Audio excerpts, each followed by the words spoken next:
l'émission se faisait la nuit, et il y avait un couvre-feu à 22h, et ils avaient demandé l'autorisation à l'école que l'on relève le mardi soir l'heure pour que le couvre-feu soit à 23h. Et je pense que c'est comme ça que j'ai des liens d'amitié avec ces élèves-là. J'en profite pour répondre à ma fille, la dernière, Ourey, qui posait la question de la connaissance de soi et la jeunesse. Vous savez, Ourey, vous avez parfaitement raison, et je mets ça en lien avec la question sur est-ce facile de se parler à soi. Le plus dur dans la vie, c'est oser se regarder dans la glace et accepter qui on est. Ça, c'est très dur. C'est pourquoi on fuit. Les Wolof disaient, nit da ngay am sa ruq xam nga ruq petit coin sa ruq maay kan. Quand tu finis la journée, tu te mets dans ce ruq-là. Tu te regardes les yeux dans les yeux, tu dis je suis qui? Est-ce que ce que je fais est bien? Est-ce que ce que je fais est mal? Ce bilan-là que le commerçant fait en fin de journée, chaque citoyen doit le faire en fin de journée. C'est pourquoi ça n'a pas un rapport avec l'âge. Et il y a quelque chose qu'on est en train de négliger dans les familles, qui s'appelle les généalogies. Moi, avant d'avoir 7 ans, et mes filles de 5-7 ans, aujourd'hui, quand tu les appelles, elles sont capables de te dire « Gueye Ndioro, Sitax Mbaba Dianka, Mar Baba Dianka, Goro Kangu, Mbaba Kangu, Kang Faraye Kumamu Gueye ». Ils sont capables de te le dire, parce que cet exercice-là, je préfère quand ma fille ou mon fils arrive de l'école avec une bonne moyenne, je préfère lui dire Gueye Ndioro, Bassi Batch, Ablaye Mbaba Fathiam, Mar Mbaba Fathiam, xamoon naa ne di nga am note bu baax. Je préfère ça à lui donner du chocolat. Parce que quand je lui donne du chocolat, j'établis un rapport économique avec ses performances scolaires. Mais quand je la galvanise, je crée un lien de dignité avec sa personnalité. C'est pourquoi doom gone du tere nga xam yaay kan. Am na gone yu am 5 ans ci dëkk bi 6 ans 7 ans xale yu jigéen yoo xam ne boo leen rombee bu ñu la xoolee nga xam foo yem ñu ngi fii ci salle bi toog parce que réew mi ñi baax a ëpp ñi bon dañoo gën a ñàkk jom. Ce pays n'est pas fait de gens perdus. Ce pays est fait d'une jeunesse qui est engagée. Maintenant, les antivaleurs sont promus. C'est pourquoi vous avez parfaitement raison de me dire la question qui je suis. Moi, je ne suis personne. Mais je suis capable de comprendre que les actes que je pose ont des répercussions sur les jeunes qui m'écoutent. Je vais vous raconter l'anecdote qui m'a touché. Je suis à Paris, j'entre dans une boutique pour manger. Donc je fais la queue. À un moment, je vois un jeune Africain qui était là dans le comptoir que je ne vois plus. Quelques minutes plus tard, il revient. J'arrive, j'achète. J'étais avec le chargé de mission des courses hippiques du Sénégal, Ndiaga Sarr, qui est à Paris. Et au moment d'acheter, je vois un Français qui s'approche de lui et il me dit « Monsieur, c'est la maison qui vous paye à manger. » Je dis « Quoi ?» Je regarde sur, comment on appelle ça là, la barrette, et je vois Sen. Le nom du jeune Sénégalais, c'est Sen. Il me dit, ce jeune-là, il est venu me voir, je suis le manager, il est venu me voir, il me dit, il y a un monsieur qui vient du Sénégal, c'est grâce à lui, sans aller au Sénégal, que j'ai appris le Wolof. Et je veux lui faire un cadeau, est-ce que je peux lui payer quelque chose? Ça m'a touché, parce que ce jeune n'avait jamais mis les pieds au Sénégal. Donc, c'est dans les réseaux sociaux, à travers les émissions, que lui, il s'est approprié cette langue-là. Et je me suis dit donc que ce n'est pas juste, ce qu'il a fait, ce n'était pas la langue, c'est le geste-là, c'est la valeur du geste. C'est-à-dire que le don, aller faire un don pour un jeune qui est né en Europe, sortir de son maigre salaire d'étudiant, pour ceux qui ont fait leurs études en France, ils savent ce que ça veut dire, et vouloir l'offrir à quelqu'un qu'il ne connaît pas. Et chaque jour, je ne me pose pas la question qui je suis, je me pose la question de comment est-ce que je dois faire d'autres qui sont meilleurs que moi. Par les actes que je pose, par les comportements que j'ai, par le langage que j'ai en public. Je sais que chaque fois que je parle à la télé, je suis épié. Il y a une dame qui m'a dit un jour, on ne peut pas comprendre que depuis 1998 que vous soyez à la télé, on n'a jamais vu vos pieds. J'ai dit, je fais du 117 de taille. Parce que je sais que quand je m'assois à la télé, il y a des plissures qui remontent mon pantalon et je n'ai jamais vu le tibia de mon père. Je n'ai pas envie que le monde voie mon tibia. C'est la question que je pose. Ce n'est pas qui je suis. Mais comment je dois me comporter pour que la communauté n'ait pas envie que je disparaisse tôt. Que chaque fois qu'on dira que je suis sénégalais, que tous les Sénégalais se disent c'est notre frère, c'est notre sœur, c'est notre oncle. La pire des choses, je vous l'ai dit, ce n'est pas de se poser la question essentielle de qui je suis, la question de comment est-ce que dans le pays où je suis, le pays que je représente, comment est-ce que je dois me comporter pour que mon attitude, mon discours fasse que, comme le disait radiallahu ta'ala anhu, Mohamed Baziz Dabakh, les gens qui voulaient faire du mal ne fassent pas du mal et que les gens qui voulaient faire du bien aient le courage de faire du bien. Et il le disait, Mame Dabakh, il disait, bu ñu defee lu baax wax leen ko ci penc mi ndax ki bëggoon a def lu baax te ragal ñemee def lu baax te xam ne baax a baax ki bëggoon a def lu bon xam ne def lu bon baaxut ndax lu baax rek a jar a wax ci penc. Donc c'est ça la question, ma fille. La question c'est qui je suis. Si tu me demandes qui je suis, je te dirais je suis un fils de paysan qui a fait ses études dans une école primaire de 3 classes, qui n'a découvert l'électricité qu'à 20 ans, qui est un produit de l'école publique, mais qui avait compris que la seule revanche qu'il pouvait prendre sur la société, c'est d'exceller dans les études, parce que l'école est le nivellement de l'ascenseur social.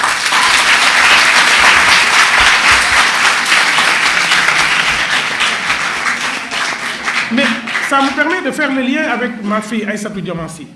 Aïssatou, je pose la question que tu poses. Cet enfant-là, on enlève la tenue des policiers. On enlève leur tenue. On les appelle Modou Ndiaye, Jean-Jacques, Ablaye Fall. Et on met cet enfant devant eux. Quel est l'âge de cet enfant? Ñi mi sànni xeer ci ñoom ndax matuñu ko bàyyi kooku policiers yi dañ ko war a duma seen waa kër ñëw duma ko yow ma ko fekkee nga duma ko. Parce qu'on est dans une société où, au-delà du policier, tu dois regarder l'âge de la personne qui est en face de toi. Il a l'âge de ton oncle, il a l'âge de ton père. Oui, c'est parce que vous êtes en colère que vous déchirez. C'est parce que vous êtes en colère que... Je pense que le commandant Sylla, le capitaine Sylla devait être là. On était dans le même lycée. Vous savez, on ne vous demande pas de ne pas vous révolter. Moi, de la 6e à la terminale, j'ai été toujours renvoyé de l'école. Ma gënoon dëng ci àdduna bi. Mais je savais que je devais avoir une moyenne supérieure à 12 à toutes les compositions. Parce que c'était mon arme pour ne pas être renvoyé. La question, ce n'est pas que vous ne vous révoltiez pas. Si un jeune ne se révolte pas, il n'existe pas. La puissance divine a posé en vous l'acte du questionnement. Et l'acte du questionnement amène à l'acte du doute. Et l'acte du doute pose la question de pourquoi je ne dois pas agir contrairement à ce qu'on fait. Oui, se révolter. Se révolter, c'est dans la relation humaine. C'est dans la nature de l'enfant. C'est dans la nature du jeune. Mais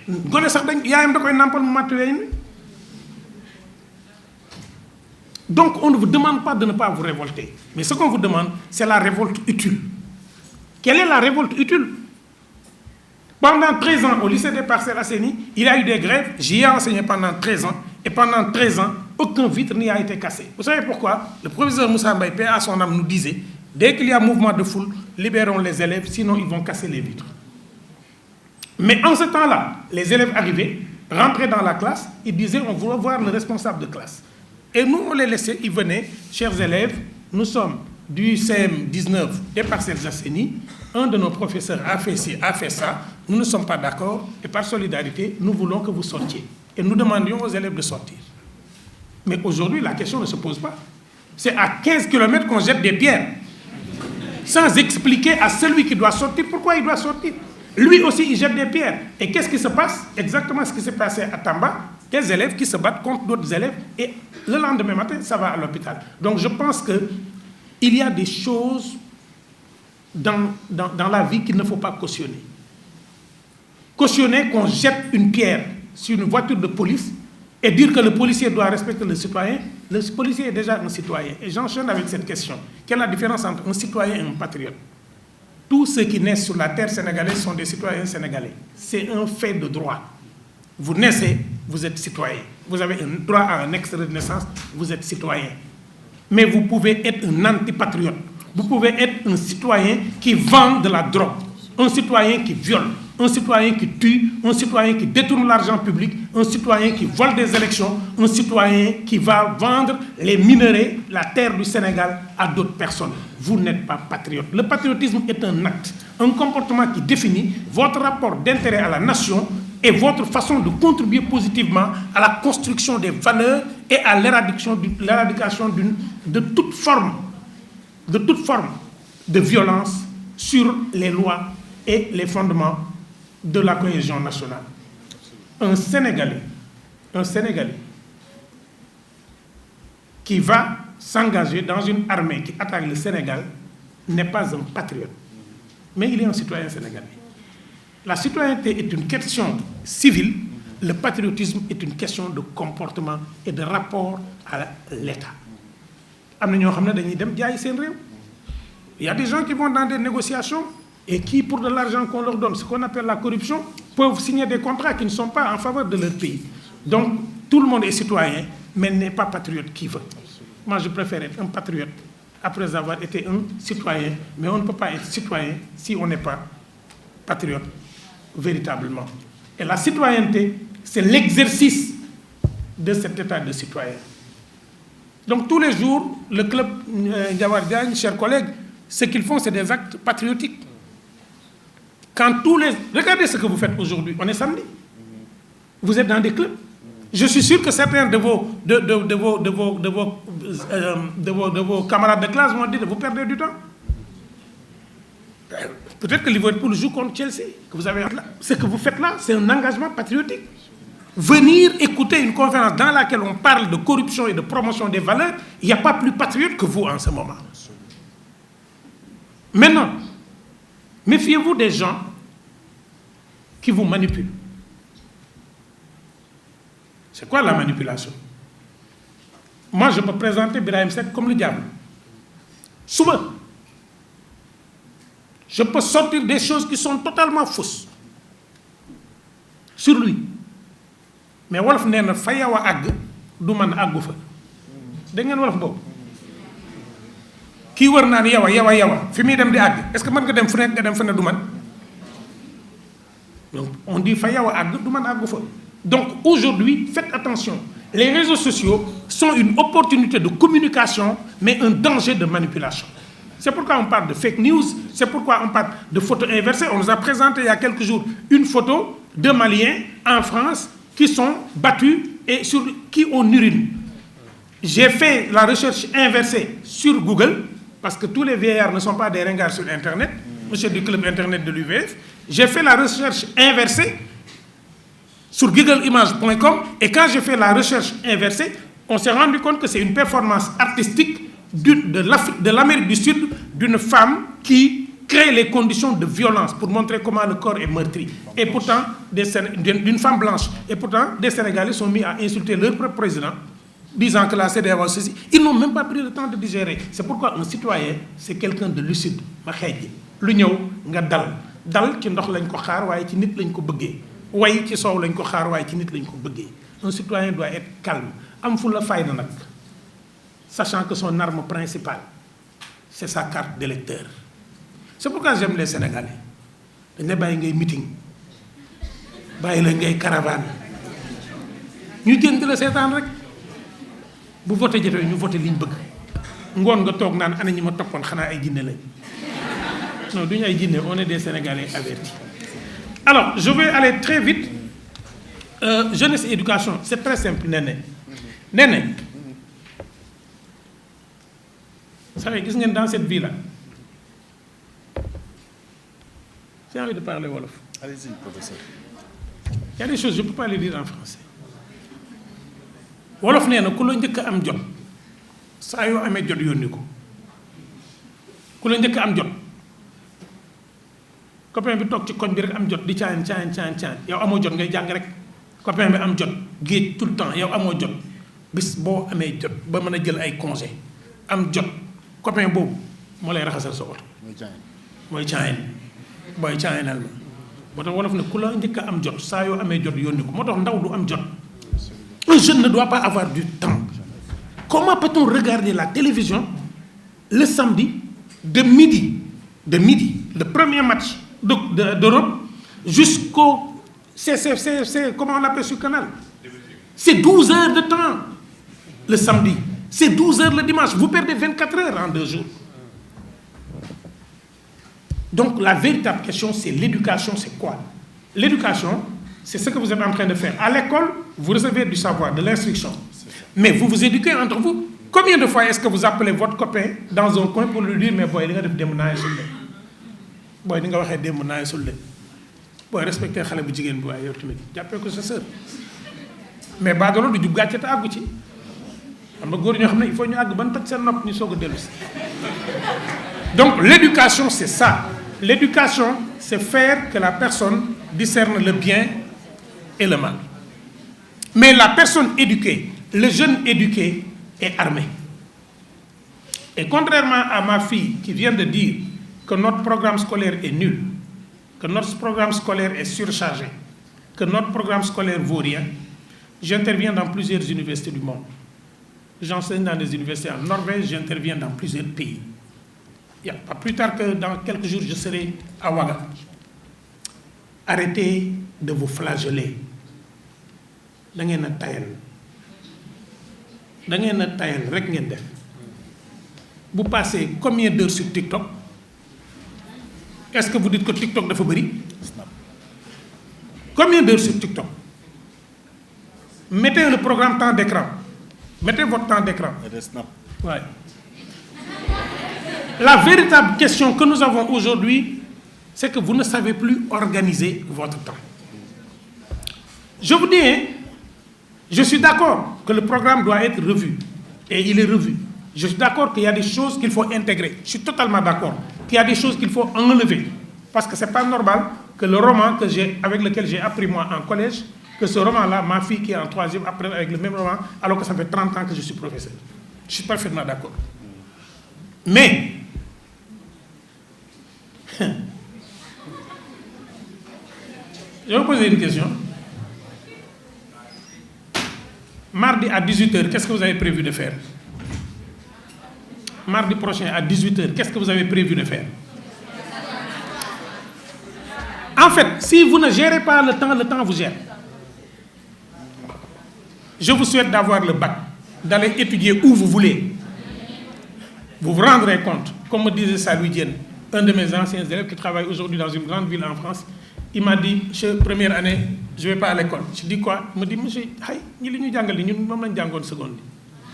en France, ils sont en train de... Ils ne connaissent même pas les auteurs, monsieur. Ils ne connaissent même pas les auteurs français. Ils ne connaissent rien. J'ai dit, qu'est-ce que tu fais? Il me dit, non, moi je ne fais pas cours, je vais faire du babysitting, ça me permet de gagner des euros. Mais à l'examen, il passe premier. Il est major. Donc arrêtez de dire et de répéter ce que des syndicalistes qui ne font qu'attaquer disent. Vous-même, si le programme est grand, on ne se plaint pas de la largeur du désert, on n'existe pas, on marche vite pour traverser le désert. Donc je pense que vos professeurs sont des modèles. J'ai entendu une phrase qui m'a fait très mal. Nos enseignants ne sont pas nos modèles. Mes chers collègues, levez-vous pour qu'on vous applaudisse. Vous êtes des modèles. Levez-vous tous, s'il vous plaît. Levez-vous. Levez-vous.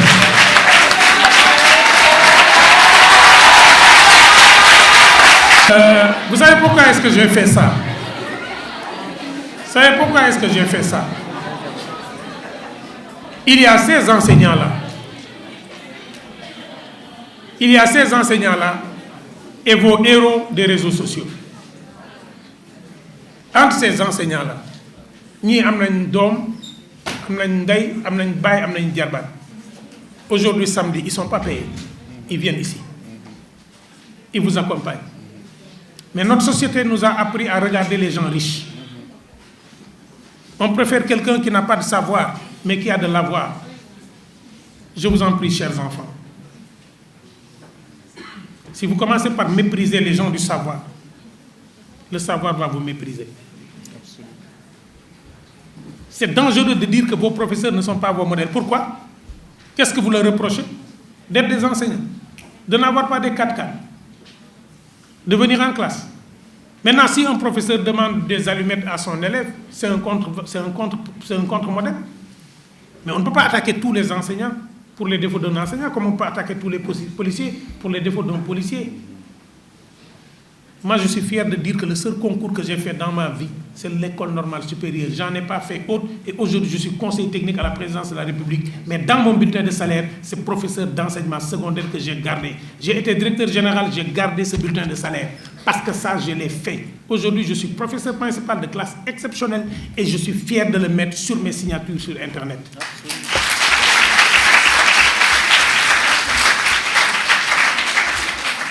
S'il vous plaît, la moindre des choses que vous nous devez, c'est de la reconnaissance. Serigne Touba de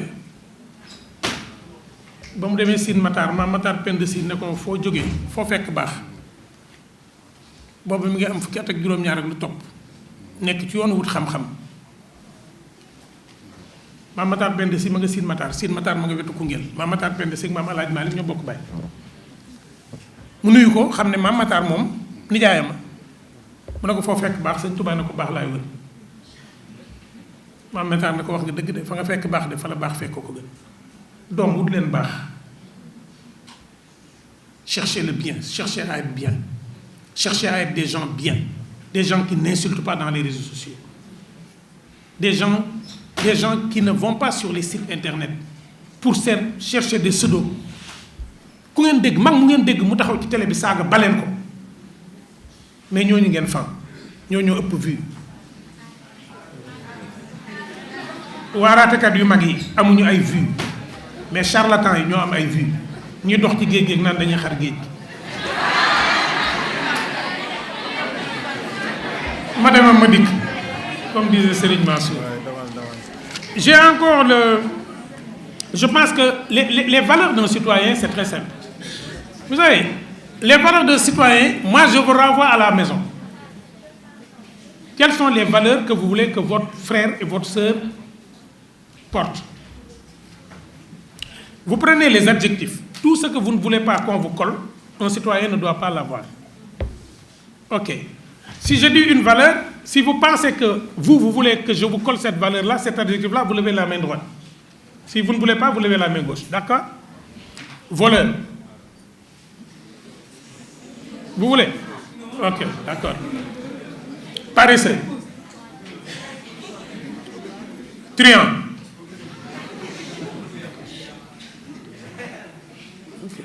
Détourneur d'argent. Tricheur. Menteur. Éduqué. Cultivé. Oui ou non? Ok. Non, je voyais s'il y a des positions corporelles, mais je pense qu'il y a une maîtrise corporelle. Non, pas de problème de... Donc, ce sont ces questions-là. Aujourd'hui, on se pose la question, est-ce qu'un bon citoyen doit être un violeur? C'est oui ou non? Est-ce qu'un bon citoyen doit être un violeur? Non. Est-ce qu'un bon citoyen doit être un menteur? Non. Est-ce qu'un bon citoyen doit détruire les biens publics? Non. Est-ce qu'un bon citoyen doit voter? Oui. Est-ce qu'un bon citoyen doit s'occuper de l'hygiène publique? Oui. Est-ce qu'un bon citoyen doit verser de l'eau dans les rues? Non. Est-ce qu'un bon citoyen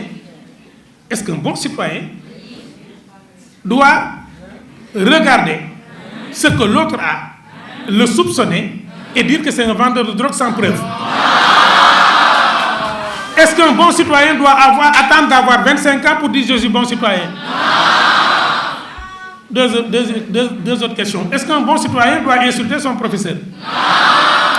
Est-ce qu'un bon citoyen doit faire la grève toute l'année?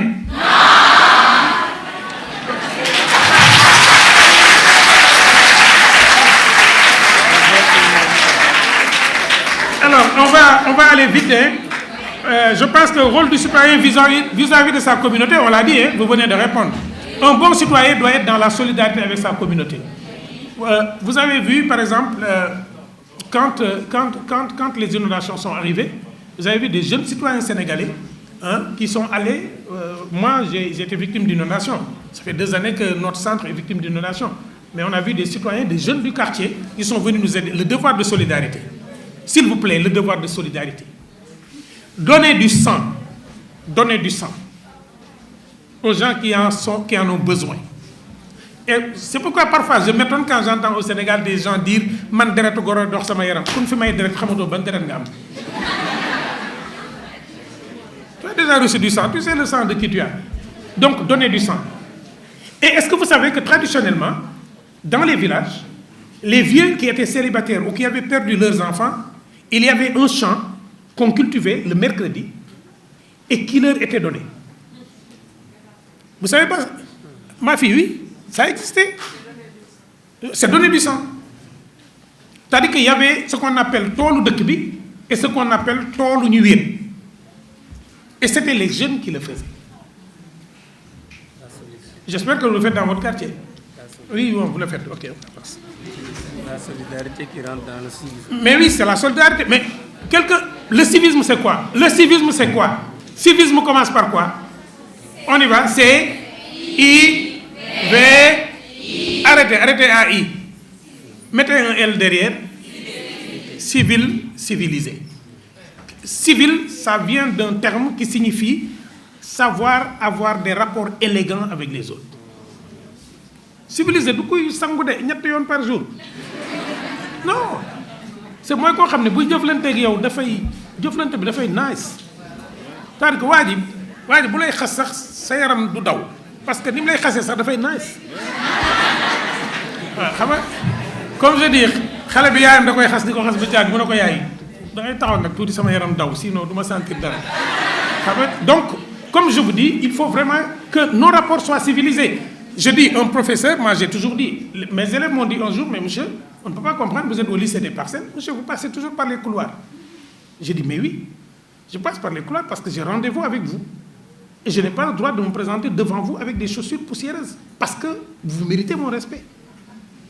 Moi, le matin, quand j'allais en classe, je m'habillais parce que je savais que j'avais rendez-vous avec des personnalités. C'est pourquoi je n'acceptais pas que ces élèves aussi viennent en froc devant moi.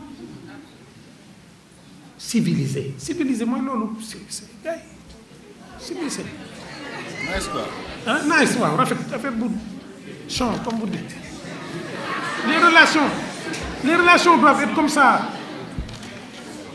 Imaginez, je termine par ça, imaginez, vous descendez à midi, vous arrivez, vous avez faim. Vous avez faim.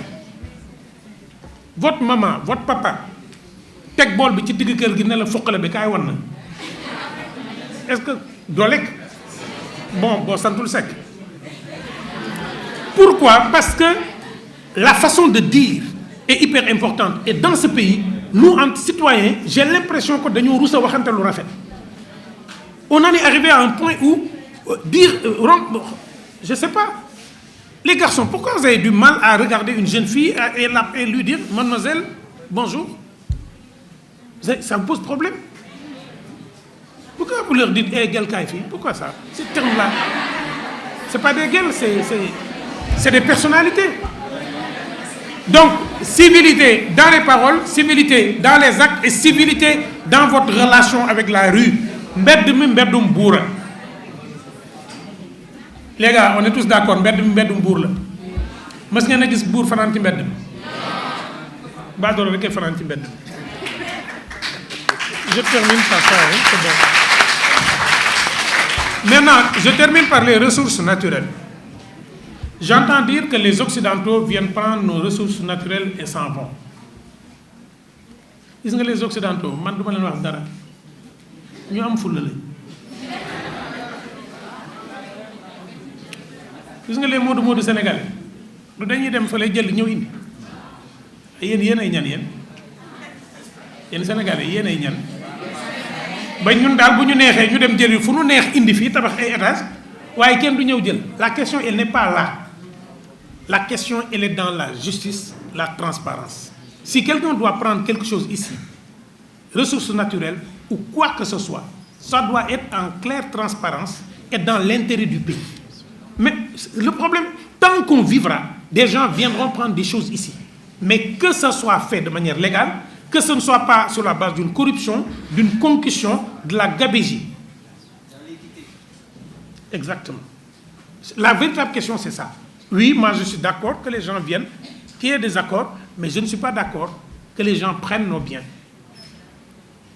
au bénéfice d'un groupe de Sénégalais, parce que juste eux, ils se remplissent les poches. C'est pourquoi je salue le combat pour la promotion, la lutte contre la corruption et la promotion de la redevabilité.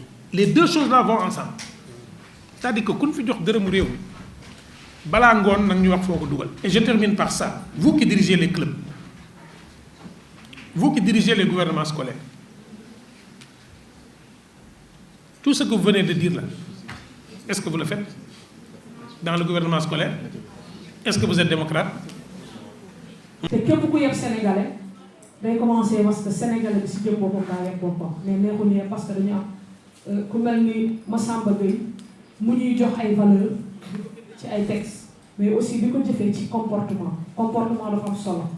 xale moo war a gën a am yar mag ndax yow li ngay am chance di ko gis li nga xam ne waru la en tant que xale dafa war mag ñi kon mag bu xamul sax amul problème mais xale dafa war a xam su xamee ba pare nag ci lay mën a doxal àddunaam réewam te tey bu mënoon ngeen nekk ci réseaux sociaux yi di xëccoo kan moo def buzz et cetera parce que ñun ñëpp ay ndaw lañ mais da ngeen préféré jël seen samedi ñëw toog rek doyul tàccu rek doyul li ngeen di jël fii comme xam-xam li ngeen di jël fii comme échange warul yem ci yéen da ngeen war a profité ci ñi nga xam ne nii bokkuñu ci club yi parce que jàpp nañ ne TikTok mooy à la mode et que ñoom ils sont des influenceurs sur Facebook et Instagram que yéen ngeen nekk ay influenceurs de bonne graine maanaam ji bi gën yéen la kon yéen a ko war a transmettre pour au moins àdduna bi Sénégal gis ne ay ndawam jël nañ seen responsabilité.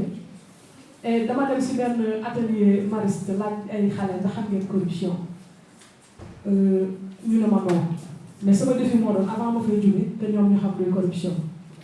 Une heure de discussion benn xale bi ma laajaat ko question bi mu ne waaw parce que man benn jour dama def benn délit et que sama petit frère sama grand frère ne ma léegi comme que na nga def délit bi su fekkee ne nangu woon di ma defaral samay soxla tout le temps di ma defal sama néeg di ma fompal sama daal et cetera dama lay boole sama yaay. léegi man ko qu'est-ce que tu as fait ma ne j'ai préféré di nettoyer néegam à l'encontre que mu wax ko sama yaay man ko est-ce que gënutoon yomb nga dem dénoncer sa bopp. ne sa yaay man de damaa juum tey damaa fen te waruma fen dama sàcc te waruma sàcc dama war sama morom te waruma ko war sa yaay dóor la benn yoon mu jeex et que nga continuer am crédibilité devant sa yaay que mu lay utiliser déjà te tôt ou tard day fay ndax nee nañ bu dëgg jëlee escalier bu fen jëlee ascenseur dëgg jël escalier tôt ou tard dëgg dana accès kon tàccuwaat leen seen bopp.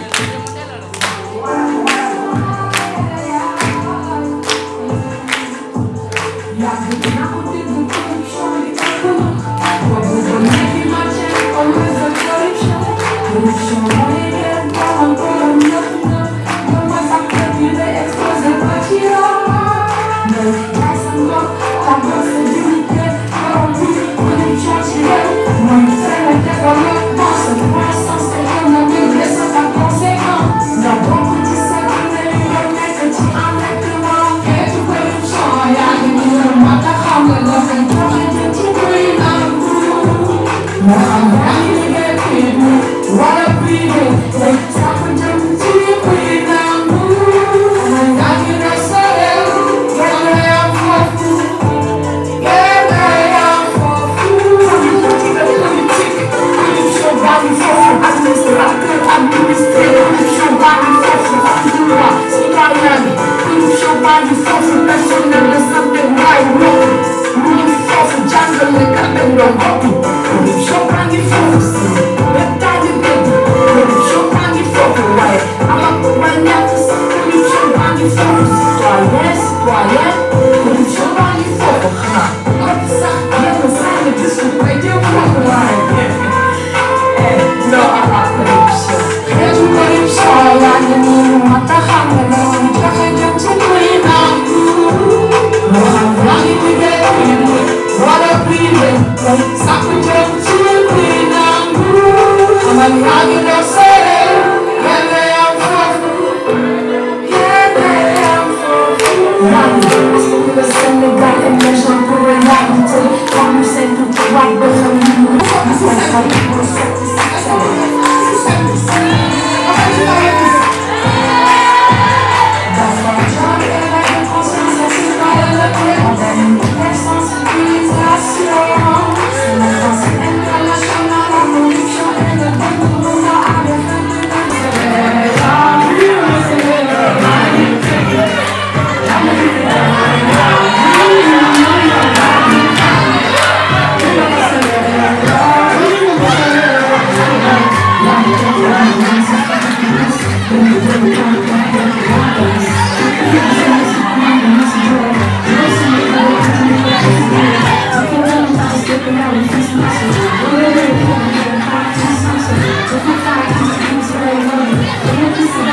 Bonjour. Ok.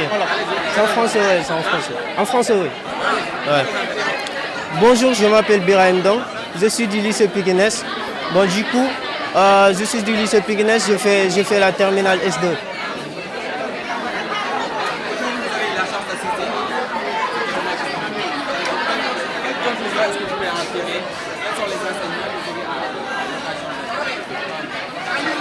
Bon, je pense que c'est très important d'avoir ce genre de rencontres-là, puisque on apprend beaucoup de choses à ces rencontres-là. Aujourd'hui, on a su des choses qu'on ne savait pas du tout sur la citoyenneté et aussi l'intégrité. Du coup, le thème est très important. Et à l'aide en fait du professeur Massamba, on a pu savoir des choses qu'on ne savait pas. Du coup, je vais dire en fait que c'est très important. C'est très important de voir ces genres de rencontres-là, bien sûr. Ouais.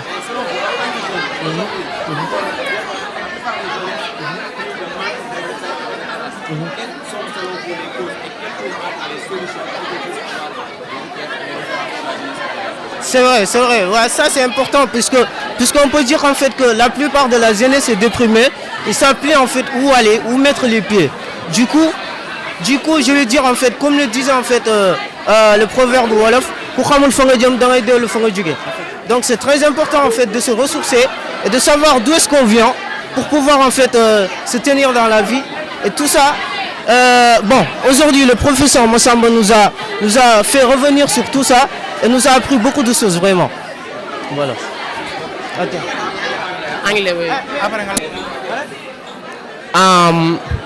Hi everybody. Hi ladies and gentlemen. Greet all the persons who are here in this room, and I greet also to our dear guests. like Professor Masamba Gay and other guests who were here today. And first of all, I go by the name of Mr. Bashir Jain. I'm the chairman of Pekin S Senior High School. And I'm so happy, we are so glad to be here today for sharing these phenomenal moments that we learn about citizenship. And without taking time, I'm just going to tell to my friend and all these people who are here today that this opportunity, we don't have it every day. Because I just saying God, every day is a new day and a new opportunity that always men have.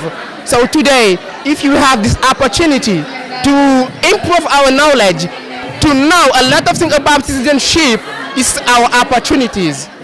And as the saying, the Professor Masamba Gay, that every day that you wake up, you have to ask this question, who am I? You have to ask this question, what can I do for my country? And about all these questions, you will be success in your life, because the citizen is something that we need all Senegalese people. And this is the right way that we are here today for watching this this phenomenal moment that we share about the guests. So in shortly, we are so glad and we get more knowledge here for this meeting today. So thank you. So what message have you to give to the young people who believe that learning is not important, we don't need to have school, we don't need to have learning? What is the message that you're going to give to these young people? So, you know, the necessary that I'm going to give to my friends, to the students, is that to know that going to school is not enough. It's not enough. You have always going the way. I mean, you have always to study, but not going just to school is not enough. Anyway, you believe in yourself. Try to be a citizenship, because the citizenship that will make you to be a good person, and we will build our country, who is Senegal. Thank you.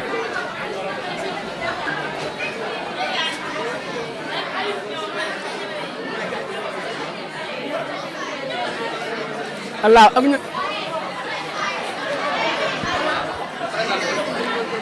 bon, je m'appelle Aline Badara Diop, je suis Pekin S la jóge, donc en même temps je suis le coordinateur du mouvement APS, Alliance patriotique pour l'émergence de Guédiawaye. Ñu ñëwoon ci conférence bi jëlee nañ fi xam-xam bu baax ndax bu ñu naan mag jar naa mbaayam ci réew mag ñu mel ni ñoo tax, donc jëlee nañ fi xam-xam, jëlee nañ fi tamit éducation ba pare, mais aussi lu Serigne Cheikh daan wax, devant chaque génération il y a une responsabilité, soit on l'assume ou on la fuit. Te ñun yaakaar naa ne tey lu ñu fi jëlee bokk nañ dinañ bokk ci ndaw yi nga xamante ne ñooy dinañ yore seen réew ëllëg ci ni mu ko waree. En plus ñun tamit ak suñu diggante ak homme de tenue dinañ gën a xam nu ñu koy doxalee, dinañ xam gën nañ xam le sens de patriotique daal voilà.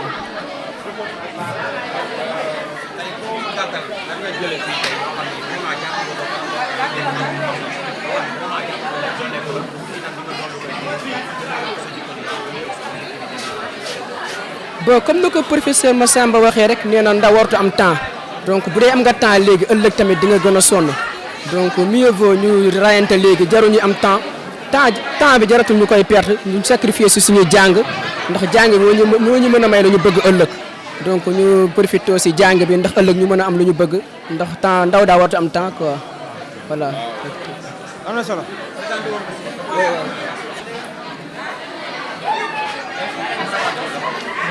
Salam alaikum.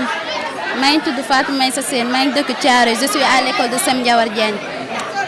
D'abord, je suis encadreur, M. Diouf, M. Sow, surveillante, Mme Conté et mes collègues là. Je vous salue de passage. Et le professeur Massamba, je vous salue de passage. Alors aujourd'hui, quels sont les enseignements que vous allez tirer de cette rencontre? Quelles sont les leçons que vous tirez? C'est pas la première fois que je passe dans ces conférences-là, parce que la dernière fois, ils ont été venus dans notre établissement au niveau du Sem Diawar Diagne. J'ai beaucoup de leçons. On m'a encadré depuis l'année dernière, je suis dans ce groupe de Rando Ndiawar Diagne Vert. On m'a encadré, on m'a donné du bon chemin, on m'a dit que l'élève ne doit pas avoir du temps. Il ne faut pas avoir du temps dans les études. Il ne faut pas avoir du temps.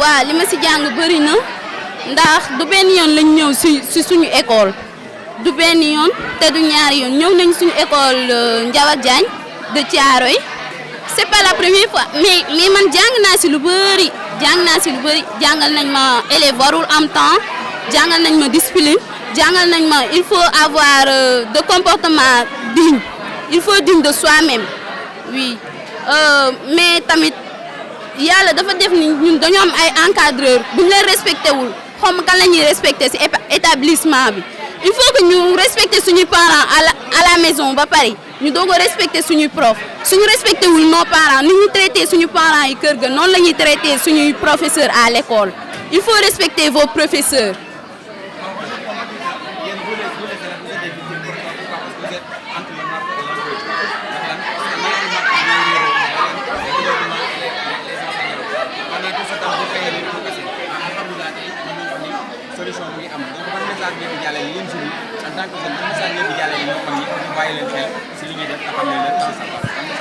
Alhamdulillah, comme on a repris les cours, alhamdulillah, parce que nous faisons du BFM. Si on n'a pas le temps de faire les cours, ça nous empêche de bien étudier. On ne va pas avoir le BFM, on ne va pas avoir le temps. Mais alhamdulillah, moi-même, j'ai déjà fait les leçons parce que je passe au cours du soir. Toujours, chaque jour, 6 heures, entre à 8 heures et je descends à 17 heures. Je vais entrer encore à 18 heures au cours du soir et je descends encore à 21 heures. C'est pour ça. Merci. Merci. Français. Bon, moi je m'appelle Soda Sen, je viens du lycée Pikine. Bon, je vous salue tous, moi c'est Soda Sen, je suis venu du lycée Pikine et j'ai l'honorable plaisir de partager ce beau moment avec vous et c'était une excellente journée pour nous parce que ça nous a permis de savoir beaucoup de choses que même pas à l'école on n'enseigne même pas ça, à la maison aussi pareil. C'était quelque chose d'extraordinaire pour moi.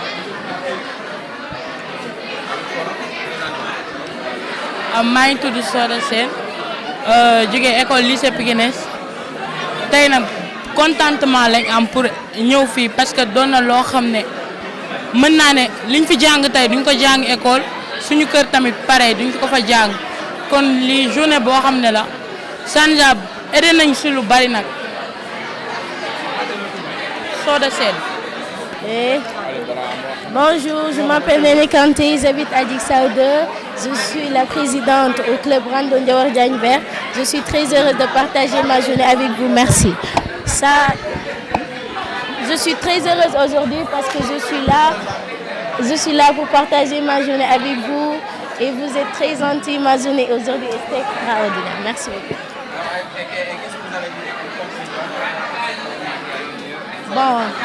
Bon, moi je suis très heureuse parce que je suis là pour partager ma journée avec vous.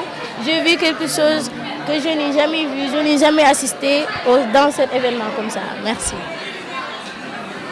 Aujourd'hui, on parle de la corruption de débattabilité. D'après vous, quels sont les points de la corruption? Bon, d'accord. Pour lutter contre la corruption, il faut que les jeunes soient éduqués. Il faut que les jeunes soient respecter les professeurs, respecter les enseignants et respecter leurs parents aussi. Ça leur aidera de mieux comprendre pour préparer notre avenir. Merci. Bonjour, je m'appelle Malik Diop. Je viens à l'école de Sem Ndiawar Diagne. Je suis le nouveau président de Rando Ndiawar Diagne Vert. waaw kontaan nañ nag trop ci ci li ñu indee fii wax dëgg yàlla jëlee nañ fi xam-xam boo xamante ni tey buñ toogoon wala ñu ne ci mbedd mi di foo wala ñuy def lu ñu neex ci mbedd mi tey lii duñ ko fi jëlee gis nañ fii ñu mag comme professeur ñoo ñëpp ñëw nañ posé nañ ñu ay questions tontu nañ leen ñu nit posé nañ leen ay questions di am contentement bu baax a baax a baax.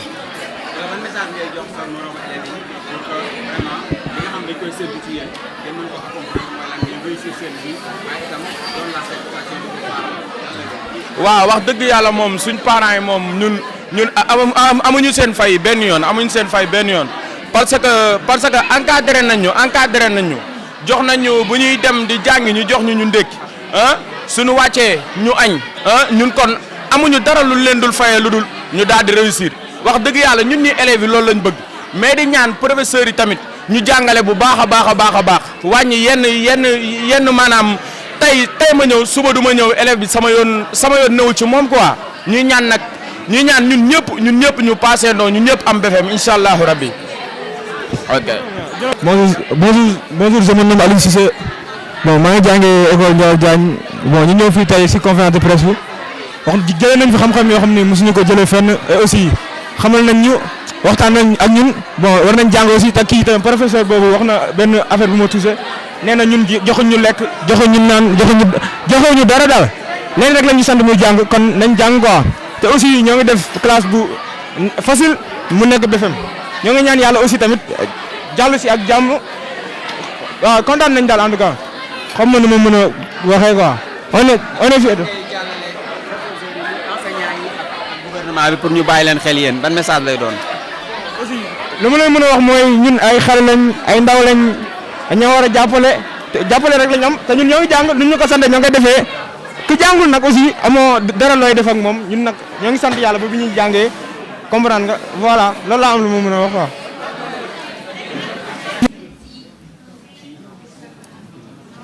Je vous laisse avec cette question dont vous avez la réponse. Moi, vous m'aviez prêté vos oreilles, je vous les rends. Je vous avais prêté ma bouche, je la reprends. Je pense que... Une question sur le rôle du Forum civil. Oui. Les conférenciers, à l'honneur de la gendarmerie, de l'OSPA, dans les actes. Donc c'est une occasion, les drapeaux, voilà.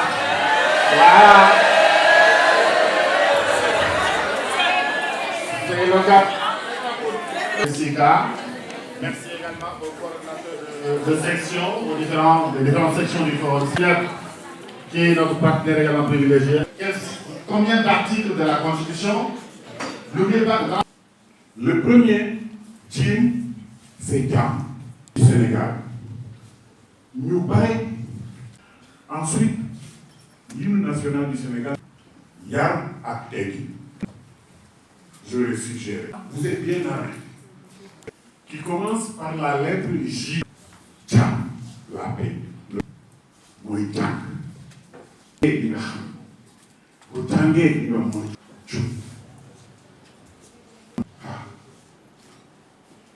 Mais, d'après Jaffelor, John, le sens de l'honneur.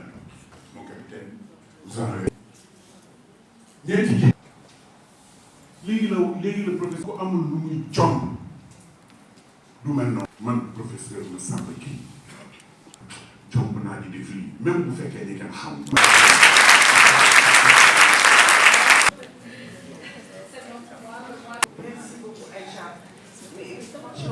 Je pense qu'il faut que l'on ait un samedi pour une activité. Parce que c'était ça mon objectif aujourd'hui. C'était pas pour prendre avec des jeunes, encore jeunes. Mais je continue à le suivre comme professeur, pour avoir la chance que vous avez eue aujourd'hui.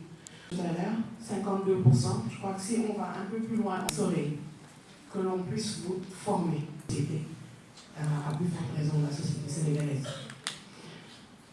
Pour le Sénégal. Donc, avoir eu cette vision, cette inspiration, le mieux, c'est pour avoir au cabinet, à chaque fois que je sais pas. Merci. Mais